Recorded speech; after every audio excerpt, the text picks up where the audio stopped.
Esta es la última clase que tenemos, clase número 4 de homilética. Vamos a hacer un breve repaso sobre lo que hemos estudiado, va a ser muy breves. También vamos a estar poniendo por obra lo que hemos aprendido en el día de hoy. Y la última enseñanza va a ser el sermón expositivo. Quiero que el hermano José me diga cuántas clases de sermones hay, por lo menos los que hemos estudiado en esta clase. Díganme ustedes los diferentes tipos de sermones, porque cuando comemos en nuestras casas, ¿verdad? Que si solamente comemos frijol, huevo, ¿verdad? Que se aburre uno. Sí. Entonces hay que variar. Y lo mismo yo quiero que ustedes con las predicaciones, porque la iglesia necesita ser nutrida de diferentes alimentos. Sí. Tiene que, como dice el pastor, un balance, una balanza, un balance de lo que vamos a comer. A veces come uno leche, pan, grano. Entonces, lo mismo con la predicación.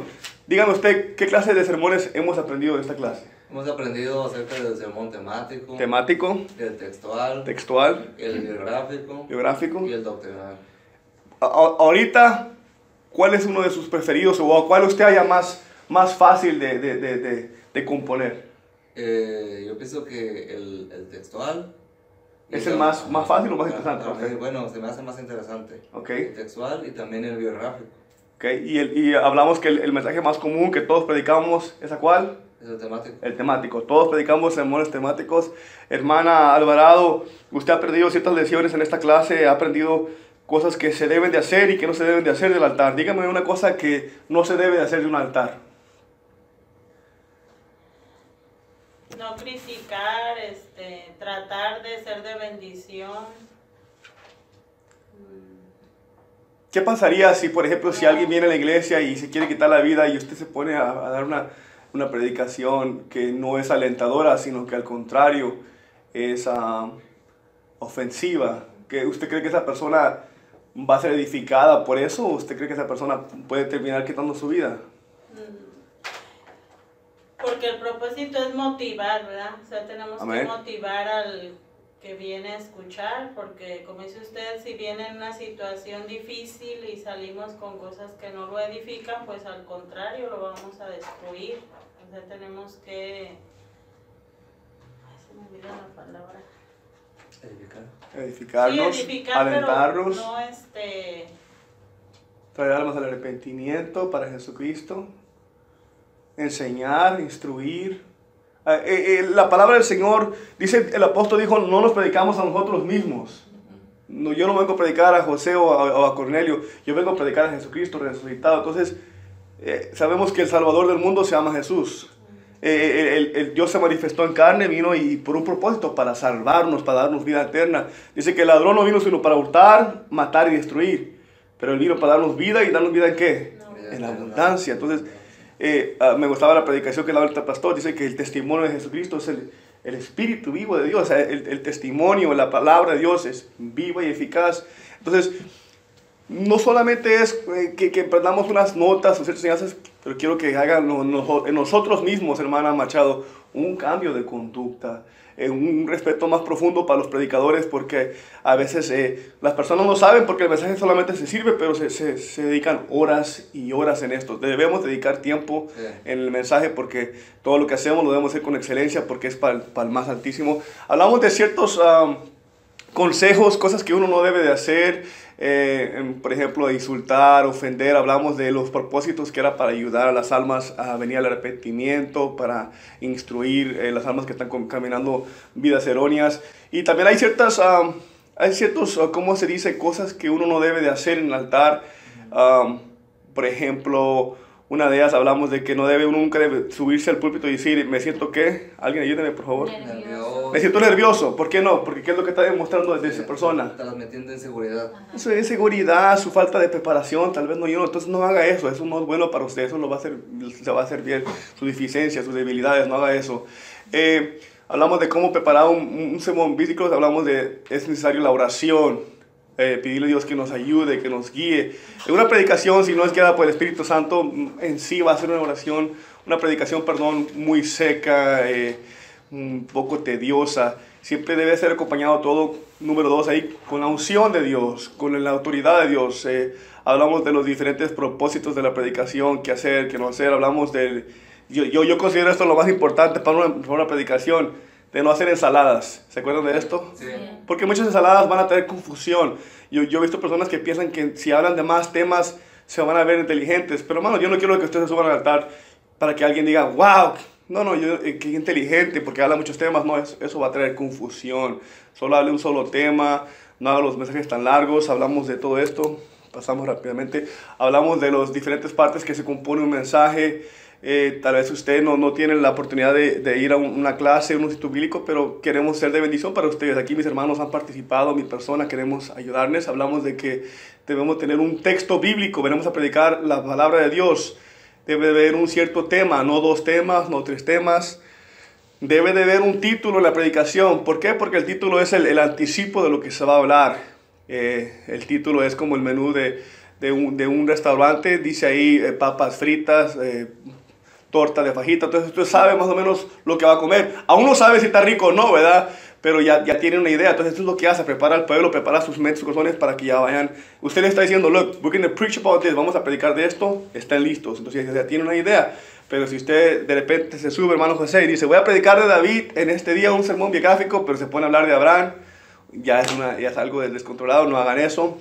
Mantengan una orden, una secuencia. Hablamos de la introducción. Comparamos con la ilustración, con la analogía de un avión cuando se va levantando de una autopista, que ese avión va a cierta velocidad, pero tiene que levantarse, tiene que subir. Hablamos de la importancia de las ilustraciones. Sí. ¿Por qué son importantes las ilustraciones, mis amados hermanos? Lo importante es porque se compara, es lo que han dicho los predicadores, los comentaristas, que una ilustración es como las ventanas de un edificio. ¿Qué es lo que traen las ventanas de un edificio?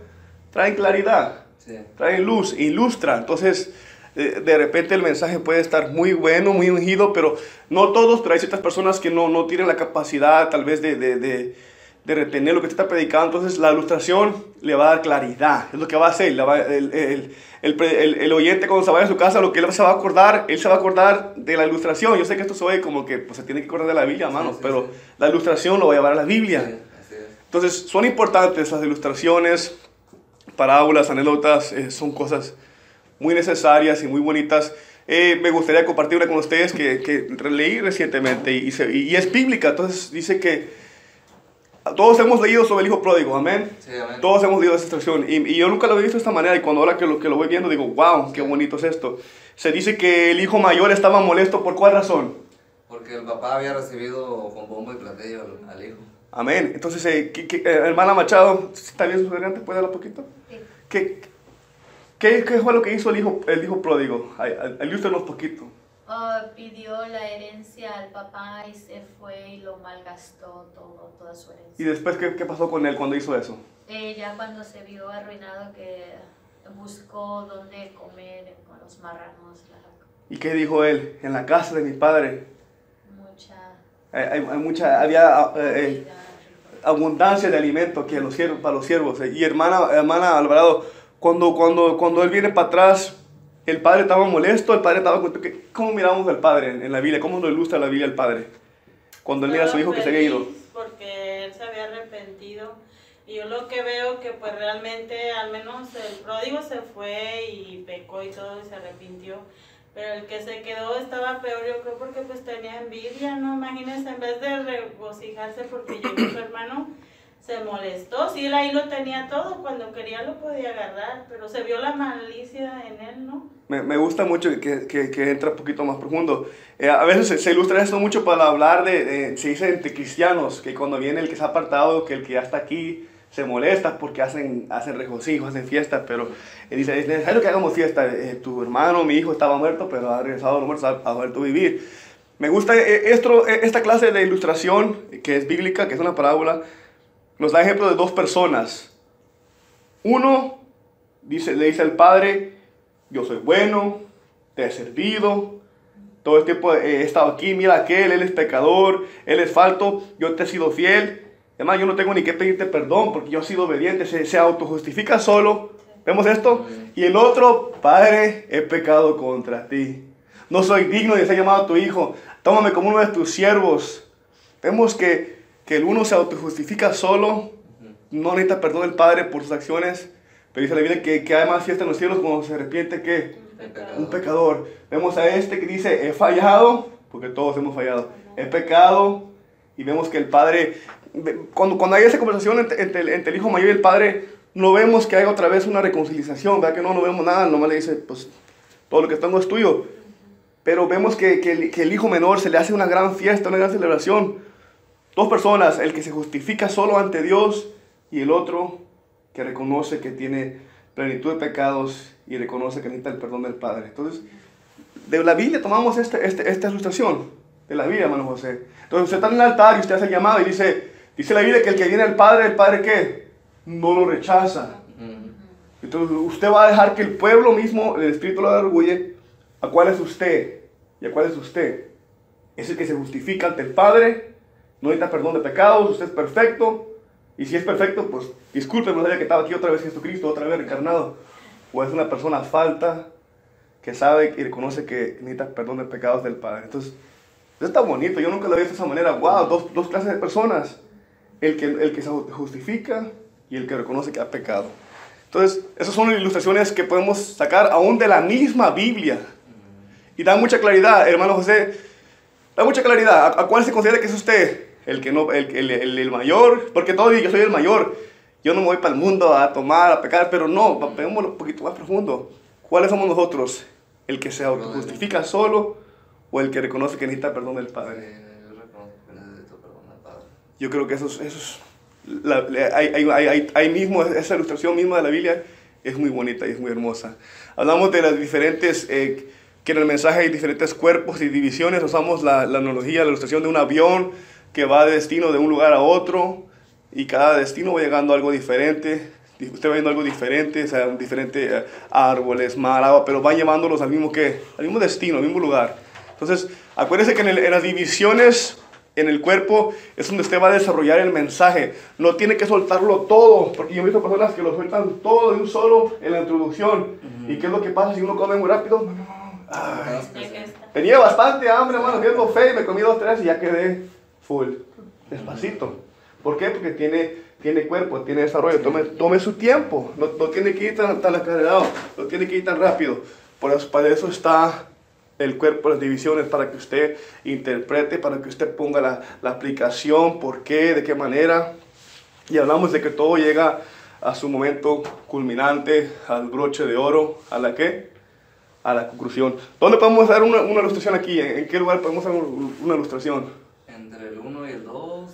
Podemos darlo en el principio. Al principio, mediado o al final. Sí, lo podemos dar en cada lugar. Donde usted sienta que se requiere que se dé más claridad. Donde usted sienta que de repente a veces alguien se está aburrido, ya se aburrió, ya está tedioso. Entonces, en ese lugar pongan una ilustración. Hablamos de consejos importantes para predicar un mensaje. Hablamos que se lea el texto o el versículo con una voz clara y firme. No tartamudee cuando diga que Cristo es el Rey de Reyes y Señor de Señores. No diga, hermanos, Dios es uno. No, Él es uno. No tenga temor, Él es uno. Si tiene problemas con tartamudear, agarre la pluma y lea la Biblia con esa pluma en su boca y le va a ayudar a ejercer la lengua. Yo tuve un arete en mi lengua, para mi vergüenza, como por 10, 15 años tuve un arete, entonces a veces las palabras no me salen bien en español, ni en inglés, ya me quedé como de Niña María, ni de allá ni de acá. Pero agarre la pluma y pónganlo en su boca y practíquelo así. Y le aseguro que cuando usted lo lea le va a salir más claro. Respire profundamente. ¿Por cuál razón, hermano José, debe uno respirar profundamente cuando está predicando? ¿Qué pasa si uno se va así como carretilla? Sí, no tiene uno que ir pasadamente. Ahora vamos al versículo, y todavía no llega al primer versículo cuando la mano ya está pidiendo de otro. Respire profundamente. Take your time. Tome su tiempo. Respire. Los pulmones necesitan aliento para poder seguir predicando, hablando. Empiece todo en el nombre de ¿quién? En el nombre de Jesús. ¿Por qué no en el nombre del Padre? ¿Por qué no decir dando gloria al Padre, al Hijo y al Espíritu Santo? ¿Qué dice Colosenses 3:17? Y todo lo que hacerlo en el nombre de Jesús. Por palabra, ¿y qué más? Por palabra y hecho, todo lo que haga. Alguien me dice, ok, cuando vas a ir a pescar, ¿dice el nombre de Jesús? Claro que sí.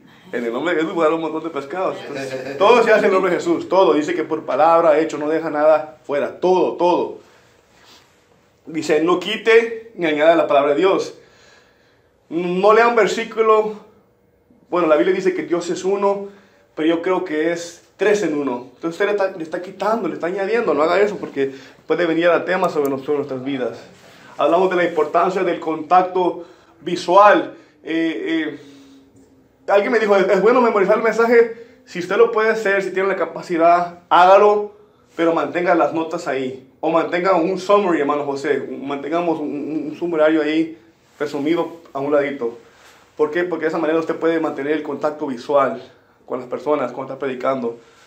Hablamos del control de voz, no sea, que la predicación no sea ¿cómo se dice? Monotonía. Monótono, que no tenga un tono solo de voz. Si va a predicar, hay momentos que tiene que levantar la voz, hay momentos que tiene que bajarla. Hablamos que las pausas son importantes para que el pueblo lo pueda alcanzar o pueda, no se pierda. Usted está predicando de algo y haga una pausa. Dios es bueno. Y alguien tiene que decir amén. Entonces, usted está predicando, haga pausas. Hablamos sobre la acción de las manos. Es importante la acción de las manos. Si está hablando de Dios, no apunte al suelo. Si está hablando del diablo, no apunte arriba, porque eso es contrario. Si está hablando de la muerte de alguien, no ponga, o sea, por ejemplo, de la muerte de su propia madre o alguien, no tenga una sonrisa en la cara, porque eso no concuerda. Todo tiene que ir con la expresión, con lo que está pasando. No es una actuación, no somos actores, somos predicadores, pero creemos en lo que predicamos. Hay una convicción, we believe it.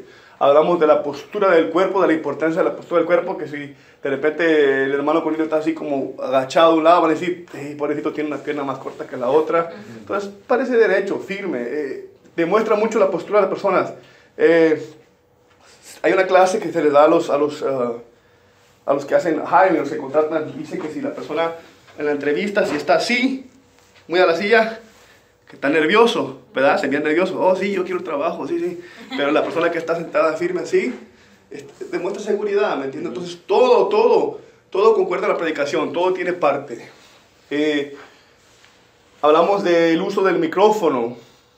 Aquí no tenemos ese problema porque son wireless, no tienen alambre, pero la mayoría de las iglesias, yo digo, el 90% tienen el alambre. No tienen los recursos todavía, o no han querido upgrade, no han querido mejorar todavía. Entonces, hágale un nudo en su mano, hágale como un lazo del cable, y cuando se está predicando, y si se mueve para los lados, de repente, cuando llegue a ese punto, ya no le da más, porque se va a zafar, se zafan los micrófonos, y se pierde la audición, y se pierde la concentración, y qué vergüenza, y todo eso. Entonces, no haga eso, trate de llegar a ese límite. Hablamos que nunca empiece una predicación con una discúlpame, estoy nervioso, no me preparé, porque eso se mira muy mal de su parte decir eso. Está demostrando su deficiencia, sus faltas, sus fallas, su inseguridad. Y aún los fariseos, porque hay muchos fariseos en la iglesia, van a decir, esa hermana está en pecado. ¿Qué tiene tanto temor? ¿Cuál es el problema? Está predicando la palabra de Dios, está hablando de Dios, y está nerviosa. ¿Por qué está nervioso?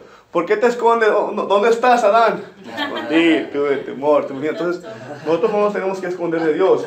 ¿Por qué no? Porque dice que el que viene a la luz, el que está en pecado no viene a la luz para que sus obras malas no sean vistas. Pero el que está en la luz, el que está en bien en Dios, viene a la luz para que mire que sus obras son de parte de Dios. Eso se cuenta en el libro de San Juan. Nunca diga no me preparé bien, porque si usted dice eso, a lo mejor es probablemente que lo van a bajar. No se preparó bien, deje que alguien más predique. No apiedre a nadie, no mete piedrazos en el altar, no diga tal hermano que solamente viene a los cultos los domingos, o tal hermana que...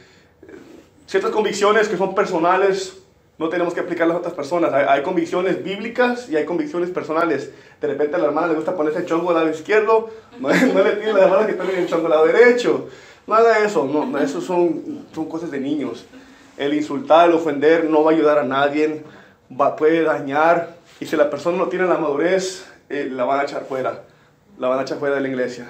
Entonces, ya en el mundo, ya vemos todo esto feo, esos insultos y feos, vemos en los trabajos, hermano José, que se hablan de maldiciones, se hablan muy feo, se hablan con maldiciones. Nosotros no tenemos que hacer eso porque no estamos en el mundo. Debe de haber una diferencia. Jesucristo no llegó... Jesucristo le hablaba fuerte a los fariseos. Es verdad, le decía generación de víboras, hijos de su padre el diablo, porque eran fariseos, porque eran falsos, pero nosotros no somos falsos. ¿Por qué? Porque conocemos al verdadero y estamos en el verdadero, en el Hijo de Dios, Jesucristo. Prepara una hoja que sea resumida para su mensaje. Si no quiere llevar toda una libreta entera o si todavía no te han puesto a usar las tablets, haga una hojita pequeña y usted la va a poner ahí a su lado. Y como esté predicando, de repente se le olvida algo importante, lo puede ver ahí. Yo les decía ahorita desde comenzar la clase que había un mensaje que yo me acuerdo que lo estudié, ese mensaje lo estudié tanto, oh my God, lo estudié hermano José, hermana Machado como por 2 meses. Y fue el primer mensaje que prediqué aquí. Lo estudié tanto que me fastidié. Oh my God, ya no lo soportaba, ya me salía por las orejas. Porque era el primer mensaje que iba a predicar en esta iglesia, que cómo puede ser Jesús el Padre, el Hijo y el Espíritu Santo. Entonces es un mensaje muy difícil, doctrinal. Y lo estudié y oh my God, ya hasta me molestaba, salía molesto. Pero cuando llegué al altar, ¿qué creen ustedes? Lo estudié tanto y estaba tan contento con el altar porque todo lo tenía ya memorizado con facilidad, los versículos no los tenía que leer. Y sí se fastidia uno ese momento porque lo ha pasado tanto, pero cuando está en el altar está bien contento, está bien, usted ha hecho su parte y Dios va a hacer lo demás. Entonces, le digo porque de repente va a pasar que usted puede estudiar un mensaje tanto que ya está harta, pero cuando está en el altar va a estar contenta que, oh, gracias a Dios que lo estudié tantas veces porque lo tengo de memoria, lo he revisado. Cuando usted estudia ese mensaje, va a haber partes que no están, tal vez que no concuerdan. Es como también un reviso, usted lo va a revisar. Una pregunta hasta ahorita. ¿Todo está claro? Sí, no está. Ok. Hablamos del constante uso de palabras como amén, gloria a Dios, aleluya, que todo eso demuestra ¿qué cosa? Nerviosismo. Nerviosismo y falta de preparación. Son muletillas que uno tiene por muchos años. A veces mira a una persona que le hace así, de un lado al otro, ¿sí, verdad? Y yo me imagino los patitos en carnavales y entonces, son tics que uno tiene que muchos no lo saben que lo tienen.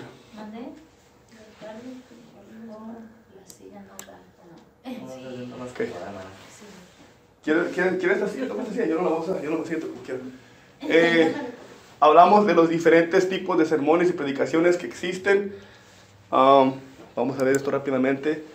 Yo creo que todos ya conocemos esto, el temático, el textual, el biográfico, el doctrinal y el expositivo. Hoy vamos a hablar del expositivo. La pregunta es, ¿qué clase de mensaje va a predicar usted, hermana? Ahora que va a predicar, ¿qué clase de mensaje es? Textual, ok. Me gusta. Anteriormente usted sabía qué mensaje estaba predicando antes de tomar la clase, ¿verdad que no? Cuando alguien predicaba, usted nomás está predicando, es todo lo que sé. Sí. Pero ahora usted va a tener el conocimiento de saber qué clase de mensaje está predicando. Y es bonito cuando usted escucha la alabanza y usted la conoce, ¿verdad? Porque también la canta juntamente sí. Pero si no la conoce, como que no está bien. Entonces, this is what I mean. A esto me refiero, de que ya va a tener un poquito más conocimiento del mensaje que está predicando y le va a ayudar a edificarse mejor. Si usted me pregunta, ¿cuál es mi preferido? Yo diría todos. ¿Cuál es el más difícil? El expositivo es el muy difícil. ¿Cuál es el más fácil? El temático. ¿Cuál edificaría más? Bueno, ya vamos a ver ahorita. Yo creo que todos edifican, todos ayudan. Hablamos del temático, voy a hacerlo bien breve. Hablamos que el temático es un sermón que no exige un texto como base de su mensaje, sino que lo que estamos usando aquí es el tema. Entonces en el temático no se exige el texto, sino el tema. Yo sé que usted que va a estar escuchando esta enseñanza se le va a hacer difícil entender esto, pero no es el texto, sino el tema. Sigamos. En el sermón textual no estamos usando simplemente el tema, sino un sermón textual es aquel en el cual las principales divisiones se derivan y sacan ¿de qué? Del mismo texto. Entonces, usted lee que alguien lee un versículo y santo, de un solo versículo predicaron 45 minutos. ¿Cómo es posible esto? Entonces, ese es un sermón textual. Lo que el pastor predicó en la mañana hoy, podemos clasificarlo un poquito más como un textual. Ustedes vieron eso, ¿verdad? Que él predicó. No podemos decir que es un versículo, una predicación expositiva porque se mantuvo más en ese texto. Entonces yo dije, ojalá que los hermanos pongan atención y digan, eso es un sermón textual. Entonces él predicó un sermón textual y estaba muy bueno. Al examinar esa definición se hace evidente que el sermón textual, en diferencia al temático, las líneas maestras, o sea, de la división del cuerpo se desarrollan ¿de qué? Del mismo texto. Por eso se llama textual, porque del mismo texto se saca el mensaje. Sigamos, hicimos una ilustración, una comparación del temático del textual. Este lo tocamos. Hablamos del sermón biográfico. Se habla de que en el sermón biográfico se toca de un cierto personaje. Definición, predicación biográfica se trata de la vida de una persona, de un personaje bíblico. ¿Quién era profeta, era rey, era apóstol, era bueno, era malo? El nombre de la persona tiene significado, no tiene significado. ¿Cuál fue el propósito? ¿Cuál fue su llamado? Todo esto, cuando se hace la predicación del biográfico, todo esto, todo importa y tiene importancia porque te va a hablar del personaje. A quién habló, a quién predicó, exhortó, reprendió, desobedeció, obedeció, cumplió su propósito, se rebeló contra Dios, sus buenos atributos, sus malos atributos. Hablamos de que si es una persona mala, tiene que comenzar con sus malos atributos. Si es una persona que era hasta cierto punto, digamos, bien, puede comenzar. Por ejemplo, si hablamos del rey David, ¿cuáles eran los buenos atributos del rey David? Alguien ayúdeme. Que era conforme al corazón de Dios. Era conforme al corazón de Jehová. ¿Alguien más? La Biblia lo llama ¿qué? ¿El dulce qué? El dulce cantor. El dulce cantor de Israel, era un salmista. El hombre, David, hermana Machado, ¿era un cobarde o era un hombre de guerra? De guerra. Un hombre de guerra. ¿David se compadecía de las personas o era un hombre creído? ¿Qué pensamos? Se compadecía, ¿verdad? Venían a él los amargados, los de pobres espíritus. Puede hablar a usted de esa manera, así de David, ¿verdad? Pum, pum, pum, los buenos atributos, todo lo bueno. Pero hermanos, al igual que David, usted puede haber comenzado bien la carrera, con buenos atributos, buenos logros y triunfos, pero si se confía, igual que David, va a dormir tarde, que también David estaba durmiendo tarde, cuando los reyes salieron a la guerra. ¿Y qué pasó? Vio por su castillo por arriba, y vio a una mujer bañándose. En inglés se dice Bathsheba, creo que en español es Beseida, la mamá de Salomón. ¿Y qué hizo? La codició y la tomó por mujer, siendo que era esposa de quién? De Urías Eteo. Entonces, conforme a la ley de Israel, conforme a la ley de Moisés, cuando alguien cometía adulterio, ¿qué debía pasar con ambas personas? Apedrearlo. No, pues nada más con la mujer, ¿no? A los dos se tenían que matar. Tenían que matarse. Si había adulterio, tenían que matarse. ¿Y por qué no mataron al rey David si él había cometido tal pecado tan grande? ¿Me entienden? Entonces, aparte de eso, digamos un adúltero, un perezoso, un homicida, manda a llamar a su esposo, trata de engañarlo, de que se durmiera con su esposa para que el hijo que iba con su vida fuera de él, para engañarlo, ¿verdad? Y cuando no pudo engañar a este hombre, a Urías Eteo, ¿qué es lo que hace? Le dice, Joab, ponlo al mero frente y retírense para que muera. Entonces, ahora, ¿qué pasó con el hombre conforme al corazón de Jehová? Adúltero, asesino, homicidia. Si vemos esto, entonces si se descuida uno espiritualmente, entonces cuando habla de alguien así como David, comienza con sus buenos atributos, ¿verdad? Después llegan los malos, pero si es al revés, si es una persona mala como Rahab, comienza con los malos y termina bien. Entonces, como quiera, usted ya comenzamos bien con David, ¿verdad? Y luego después hablamos de sus malos atributos, sus fallas, pero no podemos terminar el sermón así, porque si dice que era conforme al corazón de Jehová, ¿por qué era conforme al corazón de Jehová? Porque genuinamente se arrepentía, venía a Dios y decía, Señor, vuélveme el gozo de tu salvación, y crea en mí un nuevo espíritu. Entonces, ¿qué es lo que tenía David? ¿Qué no tenía Saúl? Que se arrepentía genuinamente, venía para atrás a Dios. Me gusta un ejemplo de David, miren esto de David. Cuando rey David fue puesto por rey, lo primero que hace, dice, y se levantaron todos los filisteos, y dice, se pone a orar, dice, Señor, iré contra ellos. Mi pregunta, hermano José, si este era un hombre de guerra, un hombre que mataba pueblos enteros de los filisteos, era un hombre que tenía soldados, era un hombre respetado, esa que él había tomado al gigante Goliat. ¿Y qué está haciendo orando a Dios? Si él sabía que él podía ir a matarlos, ¿por qué estaba orando a Dios? Tenía que consultar a Dios. ¿Pero por qué razón? ¿Por qué? Porque Dios él era conforme al corazón de Jehová. Él Él podía hacerlo, él tenía el poder, él tenía los soldados, él tenía la experiencia, él tenía el valor. ¿Pero por qué? Porque él dependía de Dios, él era conforme al corazón de Dios. Otra ocasión, igualmente, otra vez vieron los filisteos y él podía haber dicho, pues ya la primera vez ya oré a Dios y me dijo, ve, los entregaré en tus manos. Otra vez vuelve a orar, Señor, iré contra ellos. ¿Y qué dice Dios? No vayas. Lee la Biblia, dice, no vayas, yo te los entregaré. ¿Por qué razón? Porque a veces los ponemos en auto, ¿cómo se dice auto? Alguien dígame cómo se dice autopilot en español. No sé cómo se dice autopiloto. Autopilot. Self. nos ponemos en autopilot, como ya hicimos algo, nos salió bien, ok, no quiero perdernos porque ya sé que... Confiamos pues en lo que hemos hecho, ¿qué le dijo el Señor a Moisés? Habla a la piedra que salga agua, ¿verdad?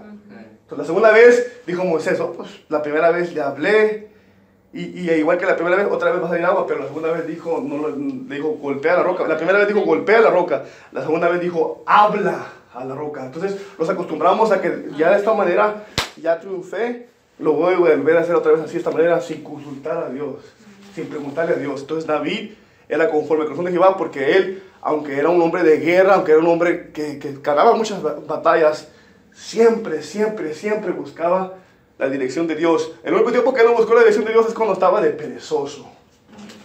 Entonces, quiero que agreguen esto a sus mensajes. Toquen un poquito profundo sobre el personaje. Vamos a hablar también de... Ok, ya tocamos esto. Hablamos de la predicación, del sermón doctrinal. Que el sermón doctrinal enseña las verdades de la fe cristiana y cómo aplican a nuestra vida diaria. ¿Por qué vestimos en santidad? A una hermana ayúdenme, ¿por qué no vestir como antes? ¿Por qué no vestir con minifalda? ¿Por qué no vestir con maquillaje? Si antes lo hacíamos, ¿por qué no hacerlo ahora? ¿Cuál es la diferencia ahora? Agradar al Señor. Porque queremos agradar a Dios. No porque alguien le diga, hermano, no te vistas así. No. ¿Por qué no lo hacen? Porque quieren agradar a Dios y saben que la Biblia dice que sin santidad nadie verá al Señor. Entonces, si alguien se viste de una manera codiciosa, va a ser compensar al prójimo. Eso va para los hombres también, que ahora usan pantalones muy apretados. La palabra griega para doctrina es didachi, que significa ¿qué? Enseñanza e instrucción. Por eso que muchas religiones, dominaciones se molestan cuando se habla de doctrina, porque hay en la doctrina donde está la enseñanza y la instrucción. El valor de la doctrina bíblica prueba el cristiano con el conocimiento necesario y el entendimiento bíblico de un tema particular. Y no solamente por qué creemos en esto, hermana Machado. Porque yo creo que hay un solo Dios, pero ¿por qué creo en un solo Dios? ¿Por qué razón? Porque la Biblia lo enseña, porque dice que hay un solo Dios en el cielo, en la tierra y que no hay otro. Entonces, les decimos a los jóvenes, ustedes deben de creer esto, you should believe in this. Pero ¿por qué razón? Entonces, les estamos prohibiendo, estamos diciendo qué es lo que deben de creer, pero no les estamos enseñando por cuál razón. La verdad de la doctrina bíblica protege al cristiano de no ser ¿qué? Engañado por falsas doctrinas. Si alguien viene y le dice a usted, hermano, que el bautismo nos salva, ¿qué le va a decir usted? ¿Qué dice 1 Pedro 3:21? El bautismo que corresponde a esta vara nos salva. Usted le va a decir, no le quite la S, hermano. Pues no le diga hermano, no le diga hermano. No le quite la S, varón. No le quite la S, amigo. Porque él dice, el bautismo nos salva, pero aquí dice, nos salva. No quitando las inmundicias de la carne, sino como una buena aspiración ante Dios. Entonces, es importante el sermón doctrinal. ¿Cómo escribir un mensaje doctrinal? Hablamos de comprar una buena concordancia, porque ella va a tener diferentes sobre el tema. Ahí le va a decir todo, donde dice bautismo, donde dice fe, donde dice amor, donde dice cualquiera, una concordancia chiquita, vale como 10, 8, 5 dólares, va a tener todos los versículos. No tiene que comprar algo grande, con algo pequeño funciona. Una Biblia temática o un diccionario bíblico. Hay una Biblia que se llama El Apologista. Entonces, ya es un hombre así pintado, ¿lo han visto? Una Biblia bíblica. No. Tiene la portada negra y tiene un monito así. Es buena Biblia. Compren una Biblia de estudio. Las Biblias de estudio son muy buenas porque tienen comentarios abajo que le van a ayudar, le van a decir qué tiempo, qué estaba pasando, cuántos significados de ciertas palabras. No se me olvidó la palabra que usted le buscó, hermana. La palabra barro. ¿Cuál es la palabra barro en griego? ¿Alguien recuerda? Pelos. No se me olvidó tampoco a mí. Le dije a mi trabajador, hey, ¿sabes qué significa? ¿Sabes dónde viene la palabra barro en griego? Pelos. Pelos. Y todos empezaron a reír. Y yo también me reí, está chistoso. Entonces, las referencias bíblicas, las Biblias de estudio los dan un poquito más. Comprar todas las referencias bíblicas, comparar todas las referencias bíblicas relacionadas con el tema. Por ejemplo, si va a predicar de rap, toque todos los versículos, no sabe que está predicando de Rab la ramera y toque el versículo de Rab el monstruo maurino. Hablar de textos y contextos, que todo lleve una orden lógica para que llegue a ese punto culminante donde el pecador va a decir qué debemos de hacer. ¿Se acuerdan de eso? Versículos paralelos que concuerden. Siempre usa la Biblia como su base.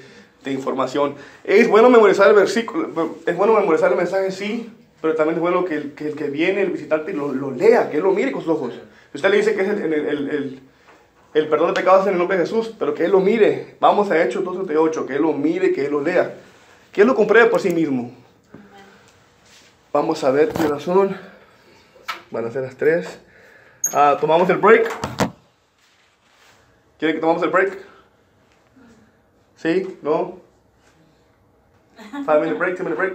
Yo estoy bien, no sé. ¿Hermano José? ¿Está bien? No. ¿Está bien? Sí.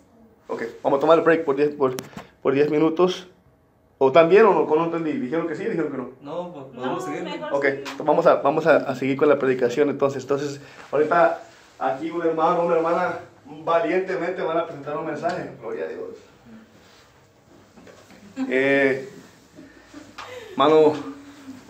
Hermana Alvarado, usted nos salió leyendo un mensaje el día de esta semana, del martes. Entonces, presente el mensaje. ¿Cuál mensaje tiene hoy que va a presentar?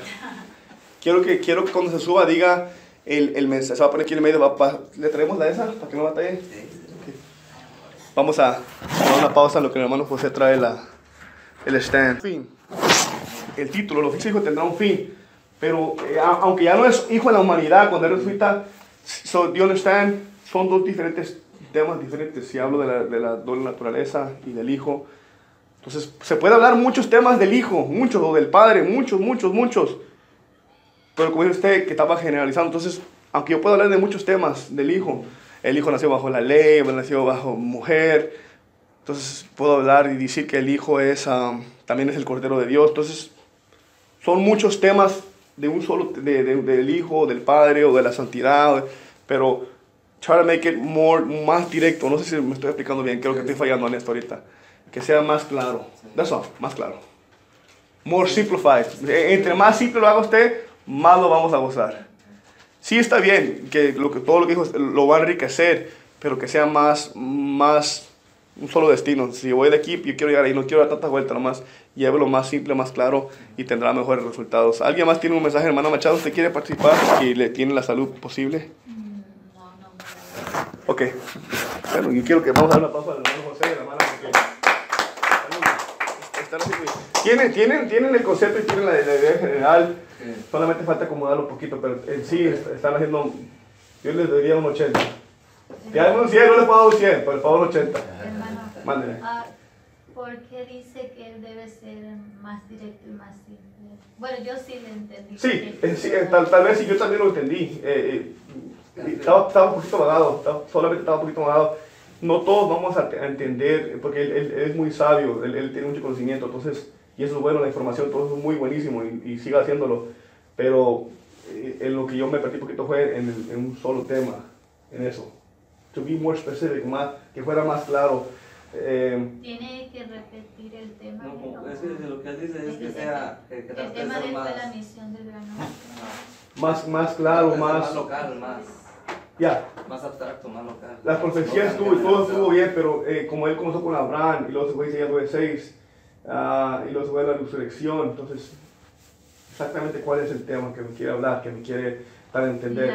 Yo sé que él es el nombre que es sobre todo nombre, yo sé que en él estaban las promesas, yo sé, pero me puede hablar en una predicación de las promesas, hermano José, o de las profecías, me puede hablar en otro mensaje sobre su resurrección, sea más claro. Si vamos a hablar de las profecías del Mesías cumplidas, podemos predicar que Juan el Bautista dijo de esto dando testimonio a los profetas. Puede ser más claro, más entendible. Yo sé que usted entendió y yo también entendí cierto punto, pero no queremos que todos los que van a estar escuchando se enriquezcan de la predicación. Y si él lo hace más simple, acostumbramos a hacer las cosas muy complicadas. Entre más sencillas son, tendremos mejores resultados. Es como lo que nos enseñó también, ¿verdad? Ser sencillo, porque hay gente que viene, o sea, no todos tienen la capacidad, la elocuencia o así. Hay gente, como dijo Pablo, me ha hecho todo a todos, ¿verdad? O sea, como hay palabras que no todos entendemos, o sea, ¿sí me entienden? Más que nada yo diría que en el tema principal, que sea más directo es todo. En el tema que decir, no la información es bastante, está muy buena, pero que sea más claro, como dice el menos generalizado y que se vaya más directo en un solo tema. Cuando el trinitario, para decirte una cosa, el trinitario te saca una vuelta grandísima, y Y usted dijo más clara, Él es el Padre, Isaías 9:6, Él es el Hijo, Lucas 1:5, entonces fue más claro, más directo. No tenemos que ser tanta... Pero sí podemos repetir lo puede repetir. el título, no el tema, porque el tema es para nosotros. Sí, también el tema, si usted lo quiere decir, lo puede dar, pero más que nada, lo más importante es el título. ¿Cuál fue el título? Perdón. La misión del gran hombre. Entonces, su misión fue, hubo una profecía de él, vino, nació, cumplió su ministerio, pero en sí, en su misión, ¿cuál fue su misión principal? Y quiero que se quede conforme con esto. ¿Cuál fue su misión principal? Porque tuvo muchas misiones, él vino a sanar a los enfermos, el Espíritu del Señor está sobre mí, por cuanto me dio, el Espíritu del Señor está sobre mí, por cuanto me dio para dar buenas nuevas a los pobres, me envió a sanar a los quebrantados de corazón, a proclamar a los cautivos, a dar, o sea, son muchas cosas que hizo. Isaías hasta A proclamar el nombre del Señor. Entonces, son muchos. Vino a sanar a los quebrantados de corazón. Y dice, bienaventurados a los que lloran, ayúdenme. Ellos que serán consolación. Entonces, él vino a sanar a los quebrantados de corazón, a los amargados, a los tristes, a los despreciados. Es una misión. Él vino a sanar a los enfermos. Dice, eres tú el que había venido, esperamos a otro. Juan el Bautista estaba en la cárcel y dijo, pues si ese es el Mesías, ¿por qué te habías encerrado? Porque ese es tu plan para Dios, ya se acabó tu ministerio, ahora tú vas a glorificar a tu Dios en tu muerte, Juan el Bautista. Pero él dice, hey, ¿por qué te habías encerrado? Pregúntale, y él estaba lleno del Espíritu Santo. Es más, cuando estaba en el vientre de su mamá, él brincó, cuando oyó la voz, cuando lo saludó, él simplemente bastó la salutación, y Juan empezó a brincar, y se llenó del Espíritu Santo, y también Elizabeth fue llena del Espíritu Santo. Y dice que desde el nacimiento ella estaba lleno, y dice, he aquí el Cordero de Dios. Pero cuando está en la cárcel, porque era humano, como los somos humanos, hey, pregúntale si es el que haya venido, esperamos a otro. ¿Sí lo tienen así? Y dice Juan, lo que habéis oído, que los ciegos ven, los cojos andan, los muertos son resucitados, los esposos limpios. Entonces, sí tenía una misión, pero más específico, más personal. Sería mejor decir así, o sea, no será mejor como usted quiera hacerlo, pero yo diría más personal. Dios prometió venir a la tierra, que la simiente de la mujer iba a pisarle la simiente de la cabeza a la serpiente, y él vino, se manifestó en carne, lo lleva al versículo donde se manifestó en carne. Cuando él nació dice que él era hijo de Dios. ¿Y por qué lo hizo? Por amor a mí. O sea, si lo hace más personal, tendrá más mejores resultados. Para una enseñanza, beautiful, pero los que dan las enseñanzas más son los pastores, otros se les invitan solamente a predicar. Entonces, para un domingo, hermano José, eso está bien, en la mañana. Pero para un culto normal, va a perder la atención de las personas. Entonces, tiene que ser más directo, más personal. Yo creo que todos aquí van a ser grandes predicadores. Vamos a terminar esto porque ya se nos acabó el tiempo. Repito otra vez, y se están haciendo muy bien todos. Ese es el último sermón. Hit the light, please. Ese. La luz. Y aparte que lo está haciendo aquí a la carrera, entonces es difícil, ¿verdad? No es igual como cuando están en el altar y ya hemos orado bastante y es diferente. Aquí solamente estamos poniéndolo por práctica. El sermón expositivo es la lección final. El sermón expositivo es el más eficaz para dirigirse del púlpito. Es el más eficazmente llega a producir a una congregación bíblicamente instruida. Entonces el sermón expositivo es el más eficaz, aunque es también el más difícil, es el que llega a instruir más al pueblo. Son los que se predica el pastor los domingos por la mañana, por lo regular, dice él, puede tener un mensaje expositivo, así lo dice él, usted lo puede escuchar. Ahora va a entender qué significa eso. Con el sermón expositivo, el ministro o el predicador cumple toda la función de la interpretación de las verdades bíblicas al hombre, las cuales no siempre suceden con los otros sermones. Esta es la que se da más tiempo. El sermón expositivo es el sermón expositivo, la definición. Un sermón expositivo es aquel en el que se interpreta una porción más o menos más extensa de las escrituras en relación con un solo tema o un solo asunto. Siempre, aunque esté grande, el más grueso de la materia, sigue siendo un solo tema. Mire esto, el grueso del material para el sermón se toma directamente del pasaje y del boscaje. Consiste en ideas progresivas centradas, y yo sé que estas son palabras también acá, alrededor de aquella idea principal. En otras palabras, se va a tomar, vuelvo a repetir, una gran cantidad de la Biblia, ¿no? Al contrario del textual. El pasaje puede consistir en unos pocos que dice versículos, o puede extenderse a través de todo un capítulo entero. El pastor predica todo un capítulo entero, usted lo puede ver. O incluso... Oh, sorry. Bueno, luz, por favor. Se me descargó esto. A lo contrario al textual, el expositivo, el textual dijimos que solamente que máximo 3 versículos. ¿Se acuerdan de eso? Sí. Máximo. Bueno, en el expositivo es lo contrario. En el expositivo, lo mínimo que puede tener máximo 3. Lo mínimo que puede tener son de 4 a 6. De 4 a 6 versículos. Se toma una porción extensa de la Biblia. En otras palabras, usted va a tomar todo un capítulo y aparte puede tomar otros libros y otros capítulos, otros versículos. No está limitado a 6 versículos. El textual solamente máximo 3. El expositivo mínimo, yo diría 6, oye mejor, porque 4 es muy poquito. Pero no está limitado a 6. Entonces usted va a tomar todo un capítulo entero. ¿Y qué pasa con la predicación expositiva? Que porque es tan grande la cantidad de materia, las fallas que pasan son que a veces se van a volver tediosas, porque es mucho. Entonces es recomendable con el sermón expositivo que tome de diferentes libros, mismo tema, siempre el mismo tema central, pero tome de diferentes lugares, haga un equilibrio para que tome diferentes informaciones y como quiera así va a ayudar al pueblo a enriquecerse hasta la Biblia. Porque se va a hacer tedioso. También acontece de que si es un creyente nuevo, por ejemplo un culto evangelístico, se van a perder. Porque es mucha información, es too much, es muy grueso. Para un creyente nuevo se recomienda un mensaje textual, que es más cortito y lo pueden mostrar. Entonces, vamos a ver ahorita que lo conecten otra vez. En el sermón expositivo, son una de las cosas que el predicador va a batallar. Que va a ser mucha materia,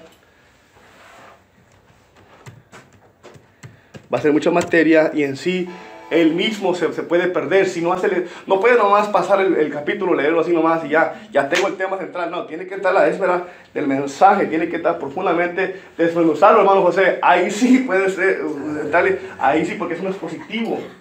No es un textual, no es un temático. En el temático usted va a hacer un tema simple, sencillo, lo va a sacar. En el textual va a tomar un versículo mínimo, máximo 3. En el doctrinal. Pero en el expositivo, un sermón expositivo es aquel en el que se interpreta una porción más o menos extensa, o sea, es bastante de las escrituras. La predicación expositiva clarifica y hace gran entendimiento de las escrituras. Usted va a tener tiempo es una enseñanza de escuela dominical. Vamos a ponerlo así más fácil. El sermón expositivo es un sermón, aquel en el que se interpreta una porción, yo sé que estoy repitiendo lo mismo, más o menos, muy extensa de las escrituras. El grueso de la materia del sermón se toma directamente del pasaje y del boscaje, consiste en una serie de ideas progresivas centradas alrededor de aquella misma idea principal de aquel tema. El pasaje puede consistir de unos pocos versículos o puede extenderse a través de todo un capítulo, toda una Biblia. Un mínimo de 4, que yo decía 6, pero un mínimo de 4. Al contrario, el textual, ¿cuántos mínimo qué? ¿Máximo qué? Máximo 3. Dijimos que máximo, porque si ya 4 ya no es textual, ya es positivo. Entonces, un máximo de 3 en el textual, un mínimo de 4, pero no estamos limitados de versículos. No podemos de ninguna manera limitar este mensaje, porque es el superior de todos. Un sermón expositivo es aquel que se interpreta una porción más o menos gruesa de las escrituras. La predicación expositiva clarifica y hace grande entendimiento de las escrituras. En contrario al sermón textual, que toma máximo 3 versículos, el expositivo toma una porción, lo mismo, 3 más extensa, diferentes capítulos, y también puede tomar del mismo las divisiones, como se hace con el textual. O sea, así como lo hace con el textual, también lo puede hacer con el expositivo, solamente que va a ser todo un capítulo entero, pum, pum, pum. Es algo difícil. El descubrimiento del tema de un pasaje es una de las primeras tareas. ¿De qué está hablando el capítulo? Porque en los capítulos se puede hablar de diferentes subdivisiones, subtemas, pero ¿cuál es el tema principal de lo que está hablando? Hablamos de esto con la hermana José. No queremos generalizar en todo. ¿Qué es el tema principal? ¿Cuál es el tema principal de la Biblia? Alguien dígame cuál es el tema principal de la Biblia. Aunque tiene muchos temas, muchas cosas que se ¿cuál es el tema principal de la Biblia?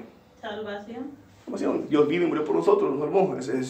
Es una carta de amor, dijo por ahí un romántico, una carta de amor de parte de Dios por nosotros. Él vino a salvarnos, Él vino a salvar lo que se ha perdido.